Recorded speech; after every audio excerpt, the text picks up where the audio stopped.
아무리 크고 좋은 것들이 많아도 사랑이 없으면 아무것도 아닙니다. 오늘 바울 사도가 고린도서 13장에서 하고 싶은 이야기입니다. 사랑이 없으면 아무것도 아닙니다. 제가 이번에 그리스를 가서 아테네에 머물면서 한나절 정도 고린도 교회가 있었던 고린도 지역을 방문했었습니다. 물론 저는 아주 오래전에 한번 그곳을 다녀왔던 적도 있고요. 고린도는 아테네에서 한 100km 정도가 떨어져 있습니다. 먼 거리는 아니고요. 이 바울의 여정을 볼 때 바울이 우리가 사도행전 16장에 드로아에서 마게도니아 사람의 환상을 보았다 그랬죠.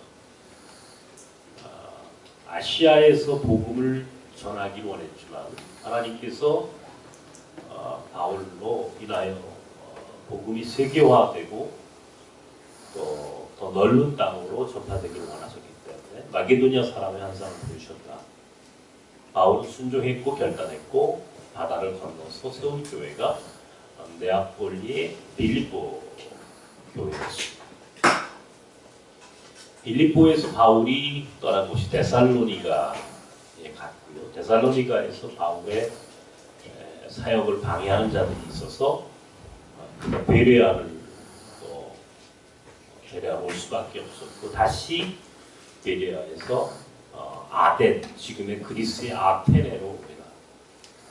곧 아테네에서 아레오바고라고 하는 파르테논 신전 밑에 있는 언덕에서 복음을 증거했고 다시 바울이 고린도 교회로 떠났다.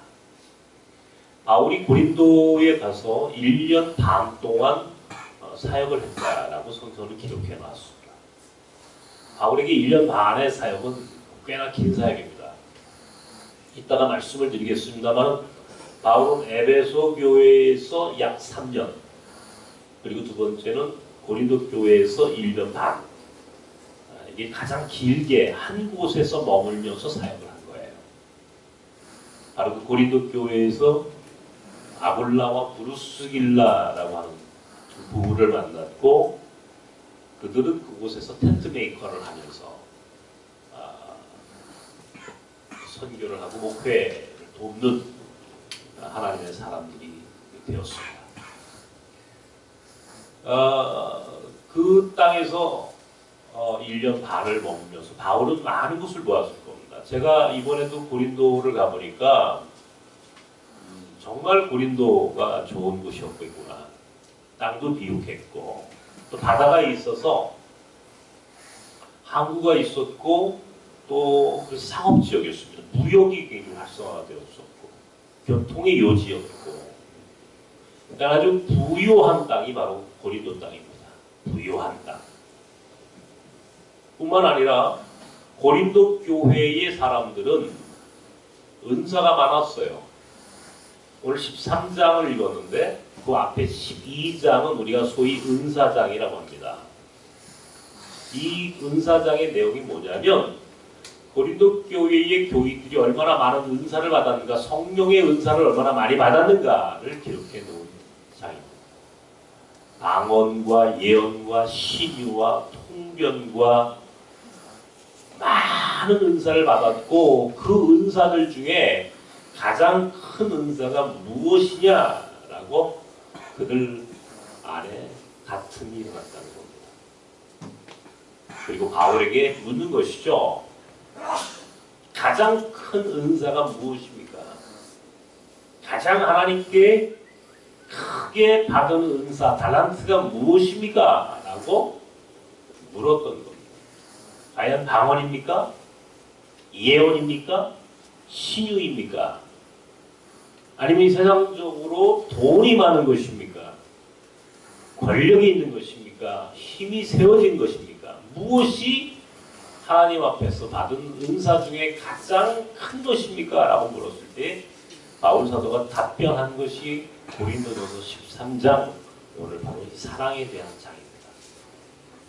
천사의 말을 할지라도 방언을 할지라도 예언을 할지라도 사랑이 없으면 우리는 꽹간이다. 아무것도 아니다.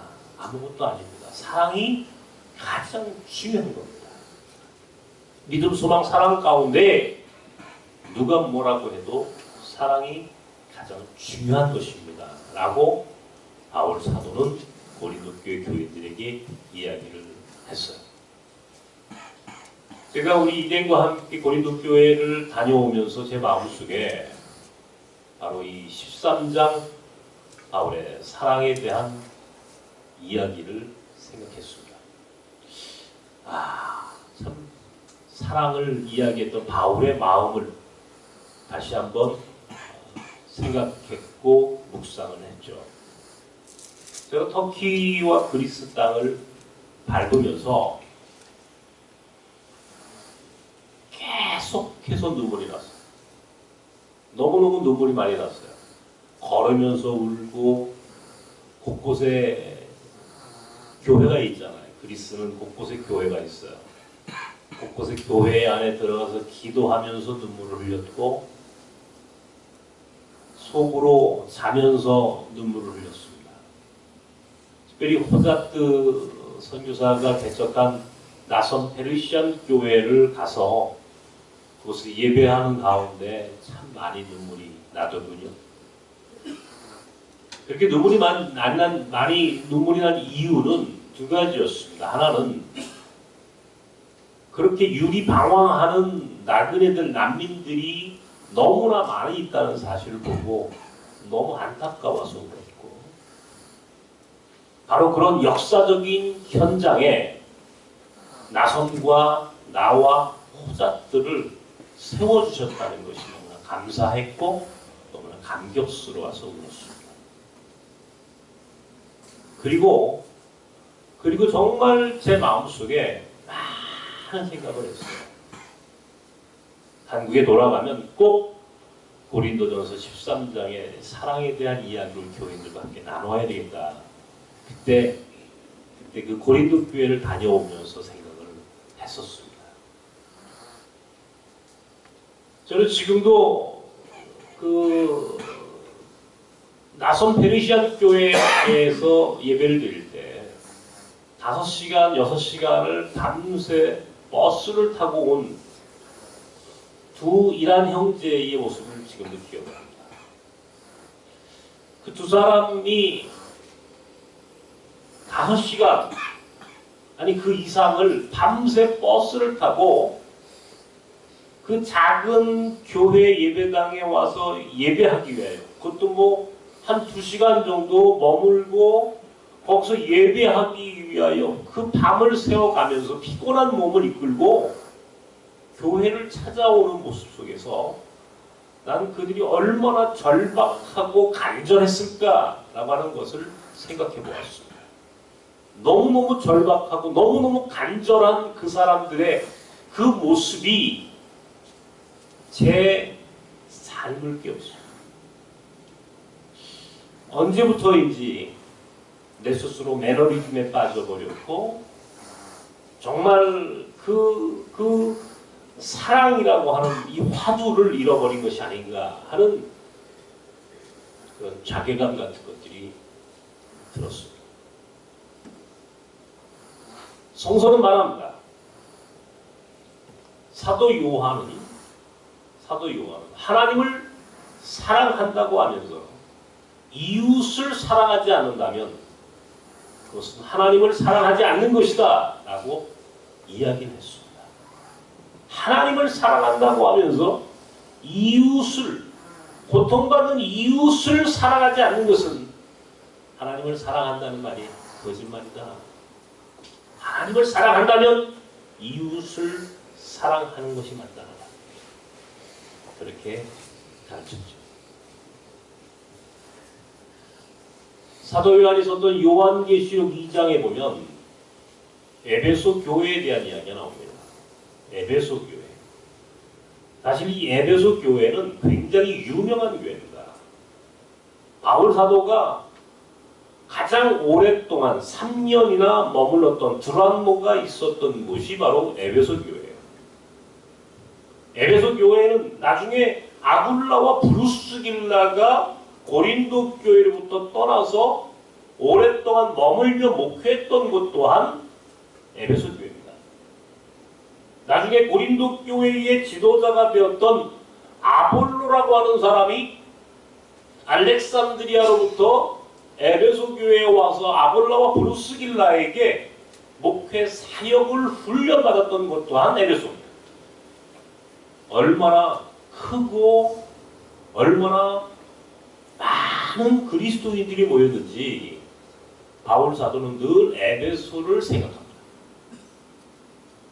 그리고 그 에베소 교회는 많은 이단들이 있고 우상 숭배자들이 있었음에도 불구하고 그런 이단들과 우상 숭배자들을 배격하고 복음의 진정성을 잃어버리지 않았던 교회 또한 에베소 교회.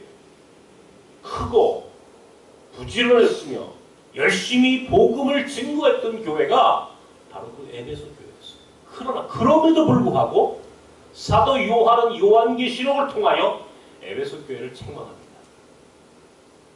너희가 아무리 부지런히 복음을 증거했고 아무리 큰 교회를 만들었어도 너희가 잃어버린 것이 하나 있다. 그것은 바로 처음 사랑이다. 처음 사랑을 잃어버린 것은 책망받을 것이다. 책망받을 일이다. 라고 사도 요한은 이야기하고 있는 겁니다. 야고보서 2장 17절에 행함이 없는 믿음은 죽은 믿음이다. 이런 말이에요. 우리가 예수를 믿고 신앙생활을 해요. 여러분, 자, 예수 믿는다. 무엇으로 증거하실 수 있습니까?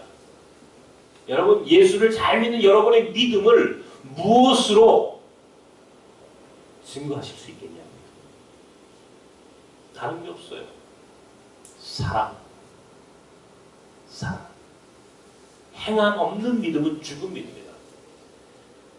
제가 90년도에 군목을 전역하고 나와서 제가 목회를 하지 않았던 이유 중에 하나가 제게는 이런 신학적이고 철학적인 신념이 있었습니다.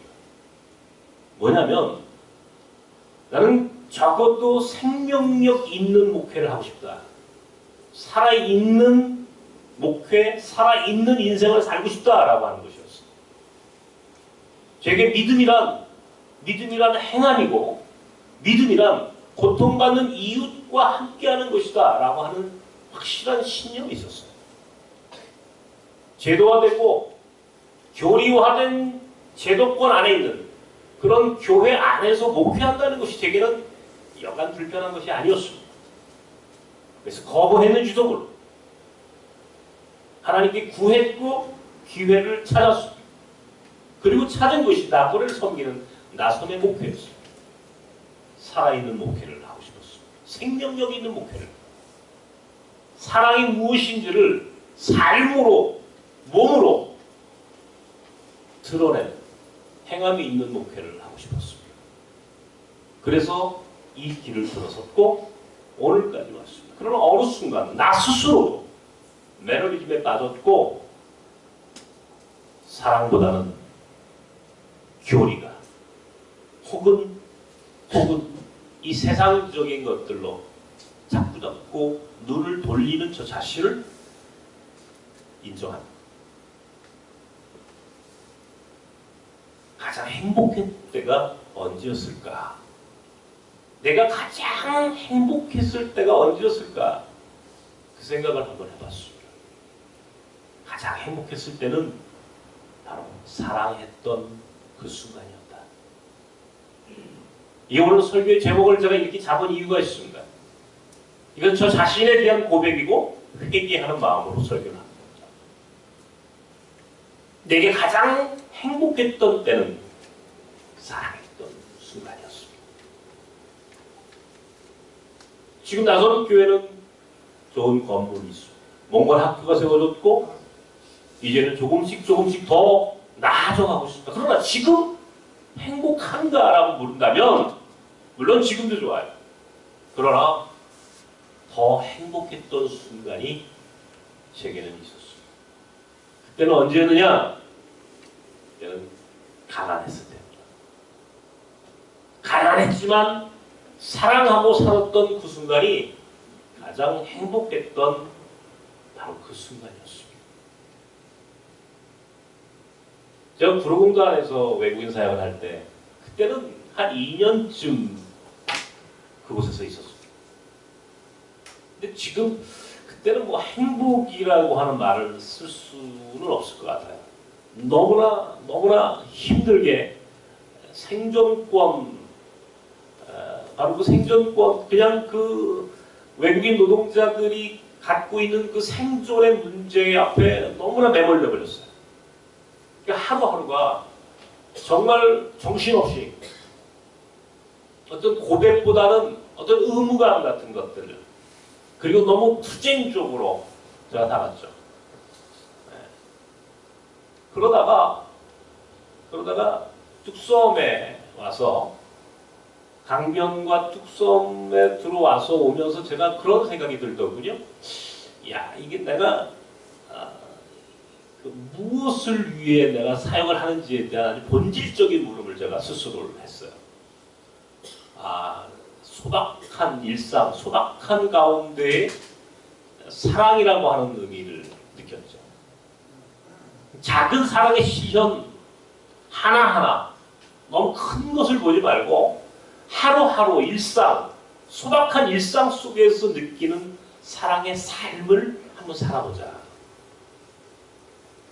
주일날이면 이맘쯤 이제 우리 아이들, 그때 우리 아이들 다 어렸을 때입니다. 초등학교 다녔을 때 아이들 데리고 이제 교회의 지하실에 들어갑니다. 그러면 뭐 누가 그때는 뭐 봉사자도 없었어요. 저희 집사람 혼자 밥을 하기 시작합니다. 요리를 이제 시작하는 거예요. 그때는 전부 다 닭도리탕만 해줬어요. 닭도리탕을 제일 많이 해준 것 같아요.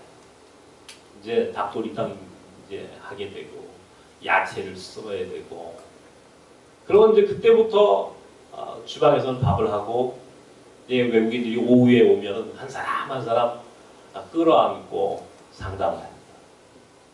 그 사람들의 문제가 무엇인지, 전 지금도 그 사람들의 이름과 얼굴, 한 사람 한 사람의 저를 찾아왔던 사람들의 그 삶의 문제와 그들의 아픔을 기억합니다.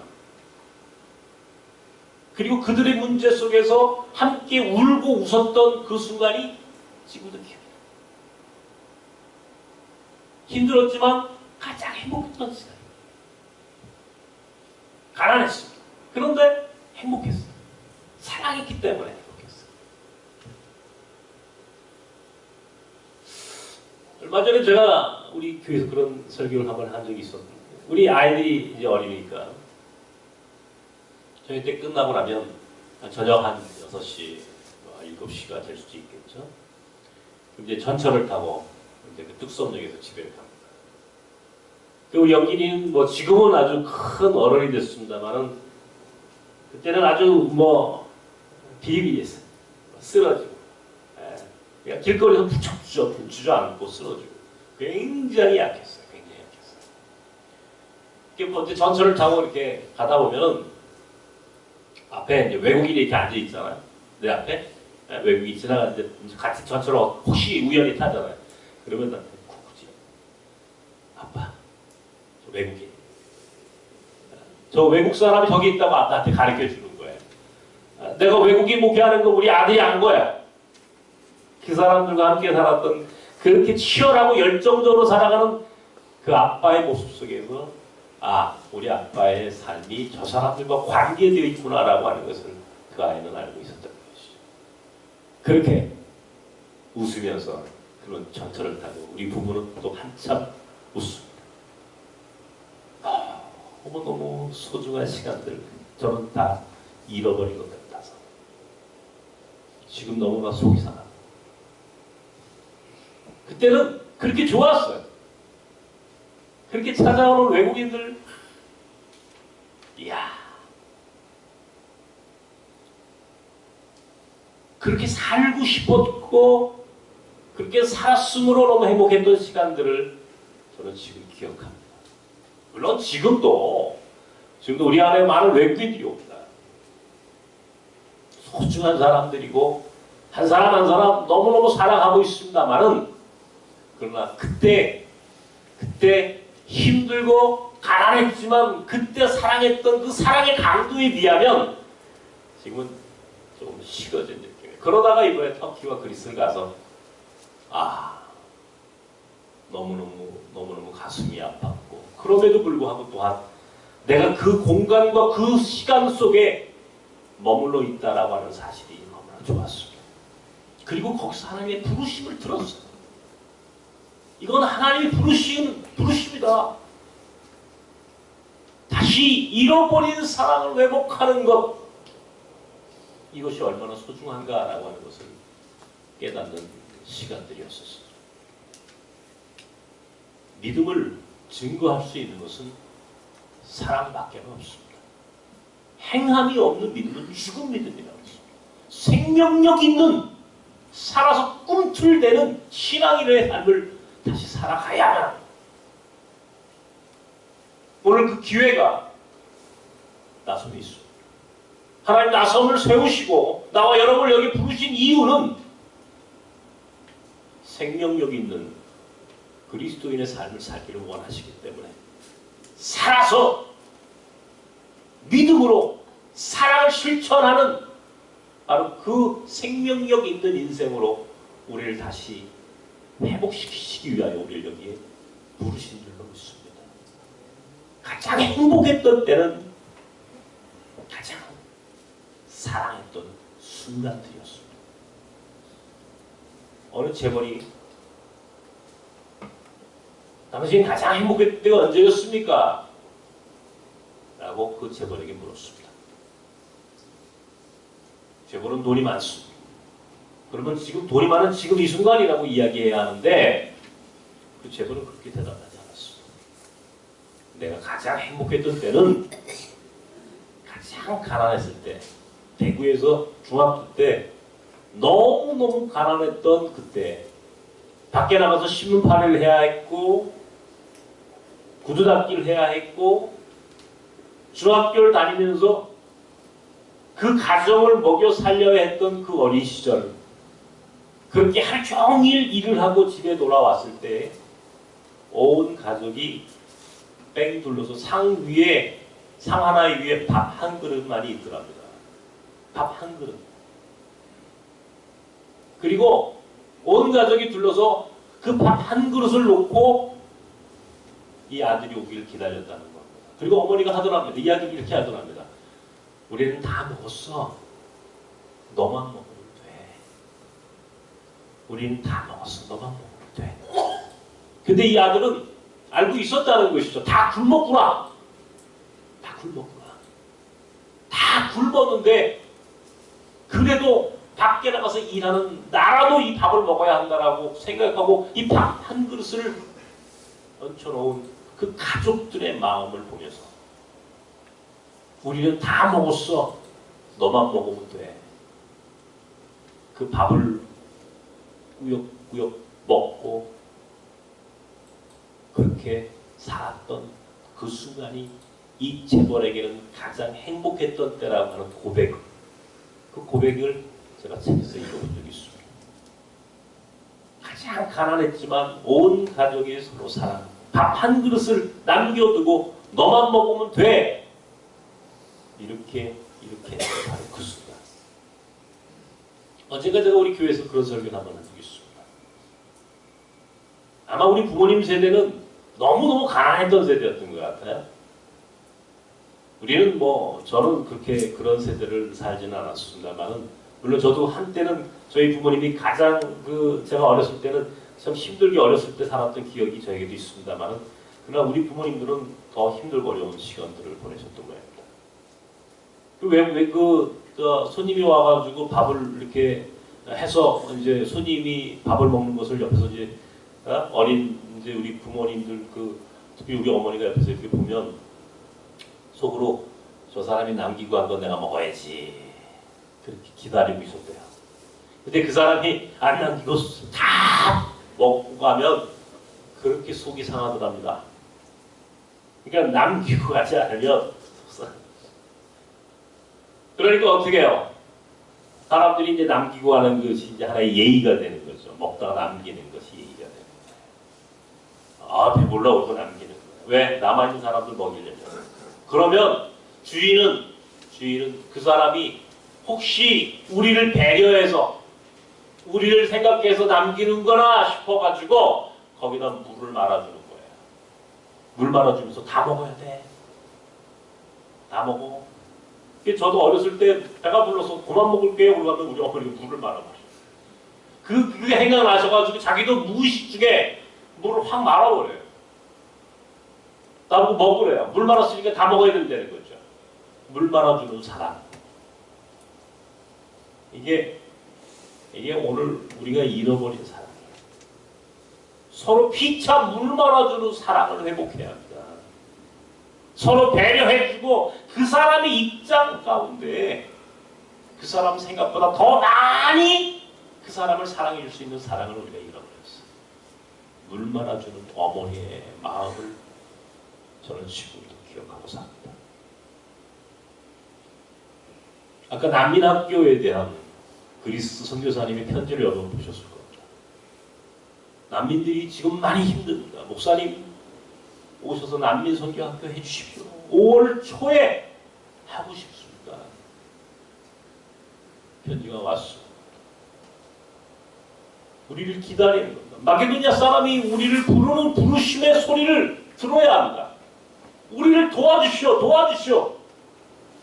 우리 가운데 고통받는 이들의 그 아우성을 들어야 합니다.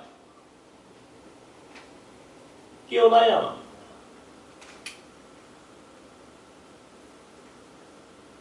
그리스 경계 국경이 닫혀지는 바람에 많은 난민들이 오갈 데 없는 신세가 되었다. 절박합니다. 길 위의 사랑이라고 하는 새로운 선교 공동체를 만들어야 되겠다. 돌아오면서 그 생각을 했습니다. 길 위의 사랑, 길사랑. 그들을 위해서 선교 훈련을 시키고 제자 훈련을 시키고 성경 공부를 가르치고 새로운 삶의 희망을 만들어주는 일들을 해주는 것. 이게 오늘 우리가 할 일이 아닌가. 여러분의 동참이 필요합니다. 나선이 오늘 여기 존재하는 이유는 이 세상 수많은 교회 중에 또 하나의 교회가 되는 것이 아닙니다. 오늘 여기 있어야 할 이유는 잃어버린 사랑을 회복하는 공동체로 살아가기 위한 생명력 있는 교회가 되기 위한 하나님의 뜻을 우리가 세우기 위함입니다. 만약에 또 하나의 교회, 또 하나의 십자가가 필요했다면 우리는 여기에 교회가 세워질 이유가 없습니다. 여러분은 오늘 이 교회에 나오실 이유가 없습니다. 오늘 우리 교회에 주신 사명은 잃어버린 사랑을 회복하는 공동체가 되는 것입니다. 큰 교회가 되는 것이 아니라 사랑을 회복하는 교회. 행함이 있는 교회. 살아서 역동적으로 생명력 있는 공동체로 다시 회복하는. 그래서 마지막 때 사랑으로 유리방황하는 인생들을 구원하고 그들에게 새로운 희망을, 대안을 나눠주는 생명 공동체가 되는 것. 이것이 오늘 나선교회와 우리 교인들이 가야 할 길입니다. 잃어버린 사랑을 회복해야 합니다.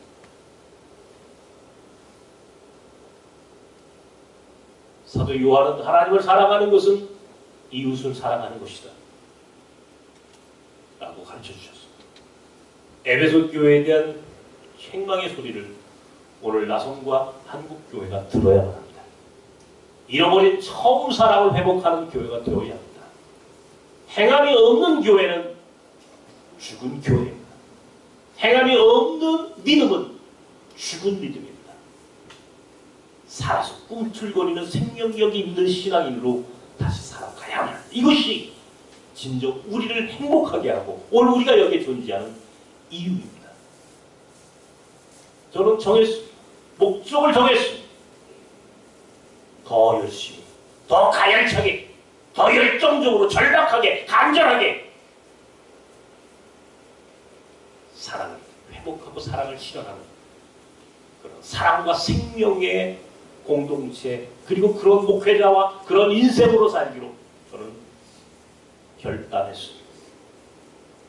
함께 가십시오. 이것이 우리를 행복하게 하고, 이것이 우리를 자유롭게 할 것입니다. 이것이 마지막 하나님 나라 갔을 때 가장 칭찬받는 삶의 모습이라는 것을 여러분 기억하십시오. 꼭 우리가 이 잃어버린 사랑을 회복하는 우리 나성 여러분의 삶이 되기를 주님의 이름으로 축원합니다. 사랑하는 주님,